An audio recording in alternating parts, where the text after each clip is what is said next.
मुरादाबाद की तरह ही राज्य के बाकी जगहों का भी हाल यही रहा। हालात ज्यादा ना बिगड़े इसके लिए पुलिस ने ताबड़तोड़ कार्रवाई करते हुए पेपर लीक करने के आरोप में 26 लोगों को गिरफ्तार कर लिया। तो वहीं यूपी सरकार छात्रों की नाराजगी को दूर करने में जुट गए।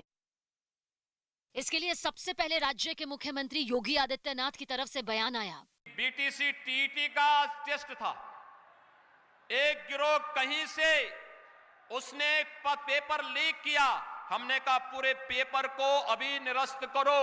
इसके बाद यूपी पुलिस ने इस मामले में अब तक हुई कार्रवाई की जानकारी दी। हमारी जो सारी एजेंसियां हैं वो इसमें लगी हुई हैं। इतना ही नहीं, पेपर लीक मामले की जांच का जिम्मा एसटीएफ को सौंप दिया गया ताकि जल्द से जल्द इस गिरोह को बेनकाब कर सजा दिलवाई जा सके। इसके अलावा छात्रों को यह भरोसा दिया गया कि 1 महीने के अंदर फिर टीईटी की परीक्षा ली जाएगी। हालांकि इसके लिए छात्रों को दोबारा परीक्षा फीस देने की भी जरूरत नहीं होगी। इसके अलावा राज्य की सरकारी बसों में एडमिट कार्ड दिखाकर छात्रों को मुफ्त में घर भेजने की व्यवस्था भी की गई। बताया गया कि टीईटी की परीक्षा में करीब 21 लाख छात्र शामिल हो रहे थे, लेकिन परीक्षा शांतिपूर्ण तरीके से हो पाती उससे पहले ही पेपर लीक होने की वजह से इसे रद्द यहां पर करना पड़ गया,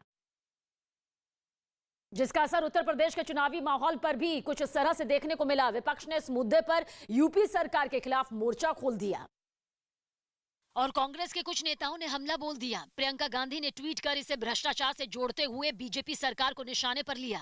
विदाई के समय यूपी टीईटी का पेपर लीक होना यह दर्शाता है उत्तर प्रदेश के नौजवानों की कोई चिंता नहीं। इस मुद्दे पर अखिलेश यादव ने ट्वीट कर यूपी सरकार को घेरने की कोशिश की। जब से भारतीय जनता पार्टी की सरकार आई है, यहाँ नकल माफिया, परीक्षा माफिया पैदा हो गए। हालांकि राज्य के मुख्यमंत्री ने भरोसा दिया कि छात्रों के भविष्य से खिलवाड़ करने वालों को बख्शा नहीं जाएगा। गिरफ्तारी चल रही है और कोई कितना भी बड़ा क्यों नहीं होगा, उसके घर में बुलडोजर चलना तय है। इसके साथ ही मुख्यमंत्री ने परीक्षा को पारदर्शी बनाने पर भी जोर दिया। और इटली के रेजो कलाब्रिया में समंदर में फंसे 250 शरणार्थियों को सुरक्षित बचा लिया गया। बताया गया कि ये लोग एक अफ्रीका के देशों से भूमध्य सागर के जरिए इटली के करीब पहुंचे थे, लेकिन समंदर में उनकी नाव खराब हो गई, जिसकी वजह से सभी यात्रियों की जान पर बन गई। जानकारी मिलने पर इटली के कोस्ट गार्ड वहां पहुंचे और बचाव अभियान शुरू किया। सामने आई तस्वीरों में शरणार्थियों की लकड़ी की नाव लहरों में हिचकोले खाती हुई दिखाई दी। मछली पकड़ने वाली इस छोटी नाव में इतने लोग सवार थे कि उसमें पैर रखने की भी जगह नहीं थी। कुछ लोग तो नाव की छत पर ही सवार हुए नजर आए। जैसे ही बचाव दल वहां पहुंचा, नाव में मौजूद लोग उन्हें मदद के लिए पुकारने लगे। इन लोगों को बचाने के लिए आधी रात में ही बचाव अभियान चलाया गया और सभी लोगों को नाव से निकालकर किनारे पहुंचाया गया। नाव में 40 बच्चे भी सवार थे, जिन्हें सुरक्षित बचा लिया गया।